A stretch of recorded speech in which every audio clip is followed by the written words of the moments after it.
Yo, what's up? Magandang araw po sa inyo lahat. Welcome po sa panibagong video natin. Ngayon, pag-usapan po natin itong naging development doon sa nangyari ng road rage sa pagitan ni ex-police si Gonzales at nung biker. Ngayon, nirevoke na ng LTO yung lisensya ni ex-police Gonzales. Ito, panoorin natin itong balitang to at nang may paliwanag pa ni Banat Bay. Lisensya ni tingnan nyo ito.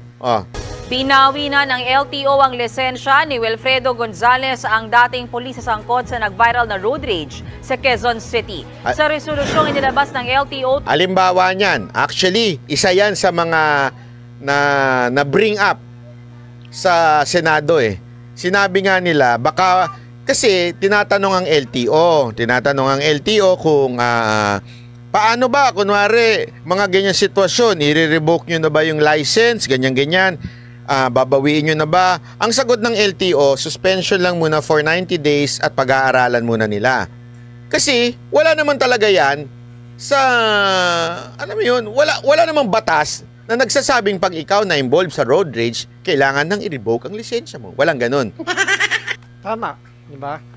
So, paano nila i-suspend? Suspend lang may bigyan nila, ibig sabihin.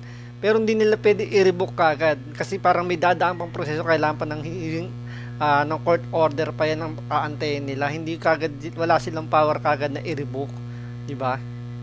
Kaya nga, sana yung mga senador natin, isa yan sa mga sinuggest nung iba.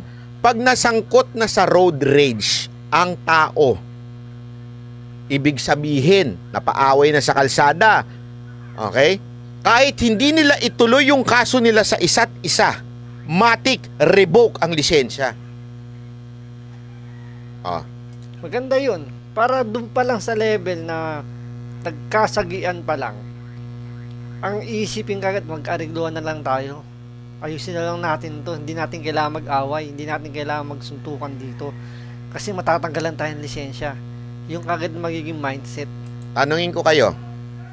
Sige, yung mga driver dito, sino ba mga driver dito? Halimbawa lang, may batas.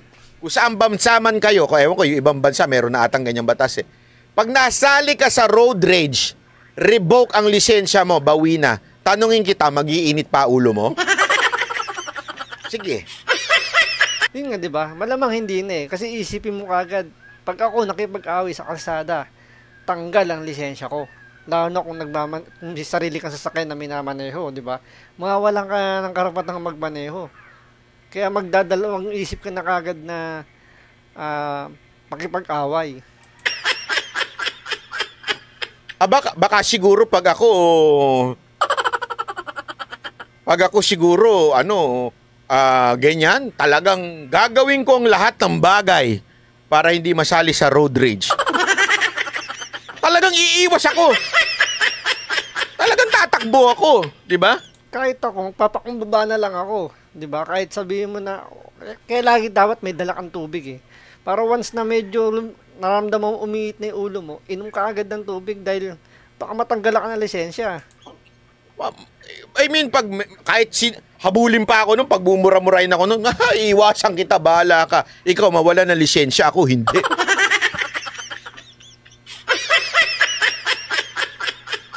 Di ba? Isipin mo na lang may ganyang batas. Pag nasali ka sa road rage, tanggal ang lisensya mo, revoke, bawal ka na magmaneho. Ipupusta ko sa inyo, more than half na mga mainitan ng ulo sa kalsada, sigurado ako, naka-smile na lang lagi yan. tuluyang pinawalang visa ang driver's license ni Gonzales dahil sa multiple traffic violations. Kabilang dyan ang Eto, inabot pa ng multiple driving. Isipin nyo ito, nakadami pa siya bago pa siya matanggalan ng lisensya. Di ba? Aantayin mo pa yung mapuno yung pinaka-limit mo bago ka matanggal ng lisensya. Pero ngayon, di pa siya tinanggal dahil sa road rage, Tinanggalan na siya ng lisensya dahil sa nangyari. Ito, nahukay na yung mga violation niya. Hindi yan dahil sa road rage lang. Disregarding traffic sign, obstruction of traffic at improper person to operate a motor vehicle. Pagbabawalan siyang makakuha ng lisensya at magmaneho ng sasakyan sa loob ng 2 taon. Yan nga malungkot yan 2 taon lang. Dapat revoke na yan. Oh, di ba? 2 years lang, di ba? Hindi, kung ako talaga yung mga senador, kung ako yung mga senador, pagka na-involve sa ganyan, wala na, revoke na lisensya. Ganyan yung batas natin dito, masyadong magaan. 2 taon lang. Kaya yung iba, hindi iniinde. Pero kung once mabigat yan, talagang forever. Ewan ko lang. 2 years lang. Para talagang, ewan ko lang kung may sasali pa sa gulo. Ewan ko lang kung may magyayabang-yabangan pa sa karsada. Ewan ko na lang talaga. Oh, sama nyo na rin dyan yung mga nagbubrum-brum, mga bumobomba.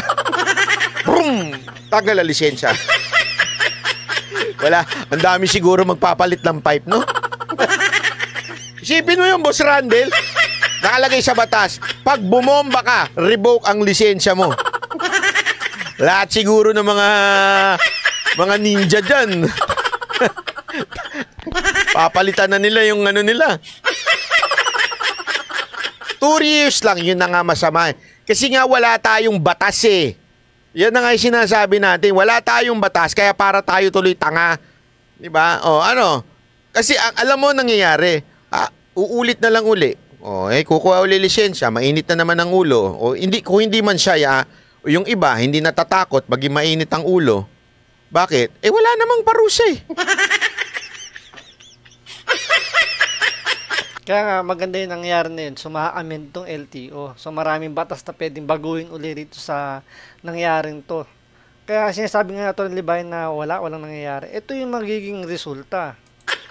Oh, boss, kasi dito sa Canada, yung insurance magbabayad sa mga damage. Hindi kaya nga alam mo, isipin mo Madam Chimi Kim, salamat po Sa Japan nga yan ang una-unang wina-warning sa akin ng mga kapwa Pilipino ko Dito sa Japan, wag na wag kang makikipagsuntukan.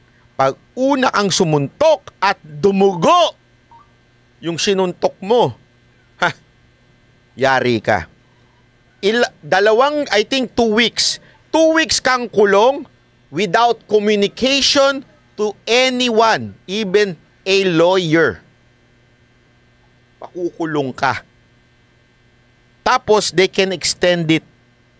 Pinanood ko yan.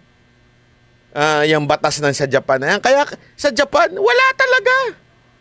Hindi sila magsusuntukan.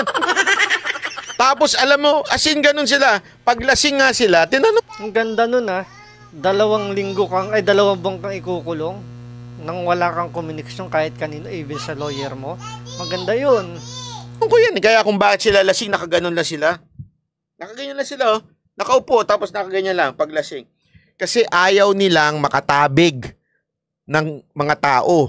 So, paglasing sila, isipin mo, lasing na yun Pambirang buhay lasing na, disiplinado pa rin. Uupo na lang sila ng ganyan.